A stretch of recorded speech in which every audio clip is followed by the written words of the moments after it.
नमस्कार, मेरा नाम है सुरेंद्र सिंह और आप देख रहे हैं एसएम न्यूज़। इतिहास के पन्नों में पहली बार ऐसा हो रहा है कि दलितों के ऊपर एट्रोसिटी करने के बाद 98 लोगों को उम्र कैद हो गई है। कर्नाटक का ये वाक़या है। पहले आप ये पोस्ट देख लीजिए।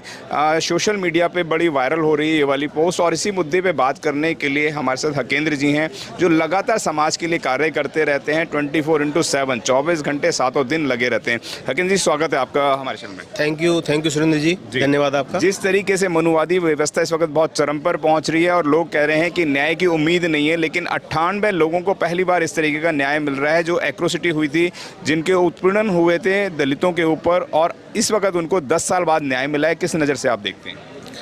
देखिए सर, ऐसा नहीं है। न्याय तो मिलता है, कानून अपना काम करता है, न्यायालय अपने काम करते हैं। ये बात अलग है कि न्याय थोड़ा मिलने में देरी हुई है, लेकिन ये 2014 का मामला है। 2024 में निर्णय आया है। जस्टिस चंद्रशेखर ने ये निर्णय दिया है जी। और उस समय 2014 में महिलाओं के साथ दुर्व्यवहार हुआ था जी। वो महिला हमारे SC ST भाइयों के घर फूंक दिए गए थे जी।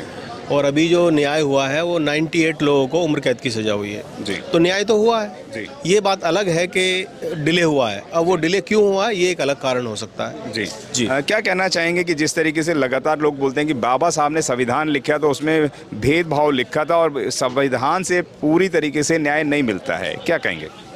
सर, संविधान में पूरी तरह न्याय मिलता है, सभी के लिए समान कानून है। यदि कोई धन्ना सेठ मान लीजिए मर्डर करता है, जी। तो उसका भी प्रावधान वही है, और एक मजदूर यदि मर्डर करता है तो उसका भी प्रावधान वही है। जी। तो दोनों के लिए सेम सज़ा है। बिल्कुल बिल्कुल क्लियर कट है, उसमें मेंशन है, धाराएं हैं, सज़ा का प्रावधान है। तो ऐसा नहीं है कि कोई वर्ग विशेष को विशेष छूट दी गई है। कानून अपना काम करता है और सभी पे समान रूप से लागू है। जी।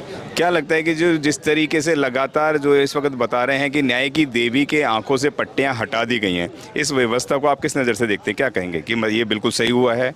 अब खुले तौर पे देख सकती है, पारदर्शिता नहीं रहेगी, और जो पट्टी रहती थी उसके न्याय में कई अड़चनें आती थी। तो इस वक्त ठीक है या पहले ठीक है? क्योंकि बाबा साहब को अगर इससे ऑब्जेक्शन होता तो शायद इस पर कहीं ना कहीं वह क्वेश्चन मार्क, इस पर कोई ना कोई सवाल रखते, लेकिन बाबा साहब डॉक्टर BR अम्बेडकर ने ऐसा कुछ भी नहीं कहा, और जितने भी उनके चाहने वाले लोग हैं वो यही कह रहे हैं कि ये सही नहीं है।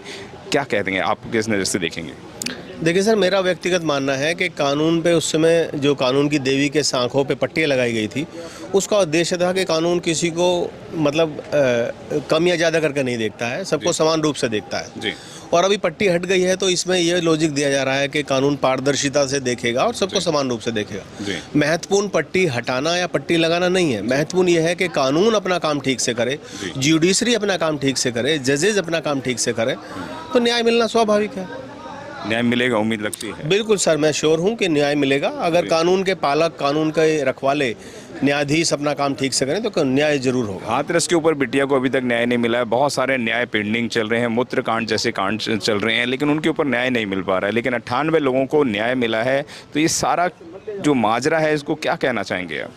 सर देखिए, एक तरफ कहा जाता है कि जस्टिस डिले जस्टिस डिनाइड। अब इसके लिए हमें ये कहना होगा, जहाँ एक तरफ न्याय मिला है, आपने जैसे बताया हाथरस का, दूसरी तरफ अभी कर्नाटक की बात कर रहे हैं, वहाँ न्याय मिला है, वो भी लगभग 10 साल बाद मिला है। तो मेरा कहना ये है कि निश्चित रूप से इसमें कहीं एक सिस्टम और एक कमी काम कर रही है। वो कमी ये है कि न्यायपालिका में जो हमारी नियुक्तियाँ हैं वो पर्याप्त मात्रा में नहीं है। वहाँ जब पर्याप्त मात्रा में जजेज होंगे, जनसंख्या के हिसाब से जजेज होंगे, तो केस पेंडिंग नहीं रहेंगे। अभी एक एक जज के ऊपर कई हज़ार लाखों के केसेस पेंडिंग हैं।